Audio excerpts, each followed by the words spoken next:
is C. Disha Maheshwari and the topic for today is Companies Act. So Companies Act 2013. Okay. तो अभी हम आज के जो वीडियोस में डिस्कस करेंगे कि कंपनीज एक्ट 2013 किस किस के ऊपर एप्लीकेबल है और किस एक्सटेंट तक ये एप्लीकेबल है. तो सबसे पहले point number 1, it applies to company under this act और under any previous company law. मतलब कोई भी कंपनीज जो इस एक्ट के अंदर रजिस्टर हुई गई है इन द एक्ट 2013 और the previous company law, that is company law 1956 जो उसके अंदर रजिस्टर्ड है, on that also this act is going to apply. So basically companies act 2013 companies जो कि रजिस्टर है under the current companies act that is 2013 उस पर भी अप्लाई होगा, and as well as companies which are registered under the previous company law that is 1956 उसके ऊपर भी अप्लाई होगा. Secondly on the insurance company except if inconsistent with the Insurance Act 1938 और Insurance Regulatory and Development Act. तो ये secondly insurance companies पे भी apply होता है. Then it also apply on the banking company.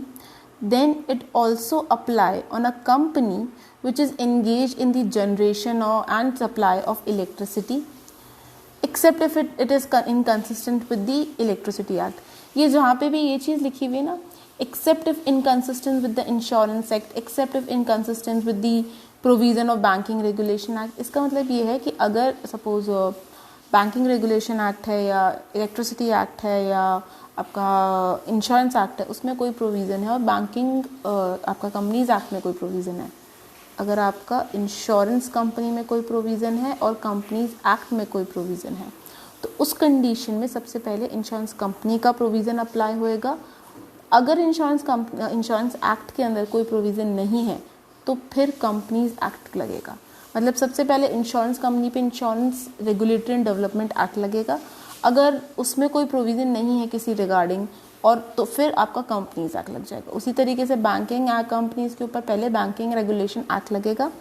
अगर उसमें उस पर्टिकुलर एक्ट में किसी चीज़ के रिगार्डिंग कोई प्रोविज़न नहीं है then the banking act your company act will apply. Then they are saying any other company governed by any special act for the time being in force. अगर कोई act है जो टाइम बीइंग के लिए हमारा क्या बोलते हैं इन्फोर्समेंट में है तो उसके अंदर कोई कंपनी रजिस्टर की गई है तो उसके ऊपर भी लगेगा. And such body corporate which are incorporated by any act for time being in force as the central government may by notification specify in this behalf.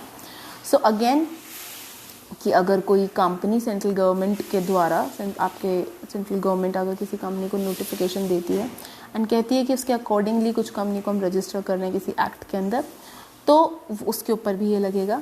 And then they are saying it extend to whole of India. Companies act आपके पूरे India पे लगता है. Companies act however companies act कभी भी trust के ऊपर नहीं लगता. ट्रस्ट के ऊपर आपका एक अलग एक्ट है और वो अलग एक्ट कौन सा है, trust govern by Indian trust act, उसके वो लगता है. देन कभी भी कंपनीज एक्ट आपका कोऑपरेटिव सोसाइटीज़ पे नहीं लगता, प्रोफेशनल एसोसिएशंस पे नहीं लगता क्योंकि उनके लिए अलग से एक एक्ट है कोऑपरेटिव सोसाइटी एक्ट एंड वो उनके ऊपर वो एक्ट लगता है. तो बेसिकली यहाँ पे आज की इस पर्टिकुलर क्लास में क्या समझ में आया, हमें ये समझ में आया कि कंपनीज एक्ट 2013 जो है वो उन कंपनीज के ऊपर लगता है जो कि रजिस्टर्ड है under the companies act 2013 as well as the companies which are registered under companies act 1956. उसके अलावा ये जो एक्ट है ये आपका क्या बोलते हैं इंश्योरेंस कंपनीज के ऊपर लगता है, बैंकिंग कंपनीज पे भी लगता है, कंपनी जो कि engage in generation of and supply of electricity उसके ऊपर भी लगता है. उसके अलावा कोई भी कंपनी जो कि किसी स्पेशल एक्ट के लिए टाइम में बीइंग इन फोर्स, कोई स्पेशल एक्ट है जो कुछ टाइम के लिए इन्फोर्समेंट में रहेगा उसके अंदर कोई कंपनी रजिस्टर्ड है उसके ऊपर भी कंपनी एक्ट लगेगा. सिमिलरली कोई कंपनी है जो कि सेंट्रल गवर्नमेंट ने क्या बोलते हैं रजिस्टर की है फॉर टाइम बीइंग उसके ऊपर भी एक्ट लगेगा और ये एक्ट पूरे इंडिया में लगता है. पहली चीज़. दूसरी चीज़ कि ये ट्रस्ट पे नहीं लगता, कोऑपरेटिव सोसाइटीज़ पे नहीं लगता. तो आई होप आपको ये वाला टॉपिक थोड़ा क्लियर हुआ होगा, आपको समझ में आया होगा ये टॉपिक.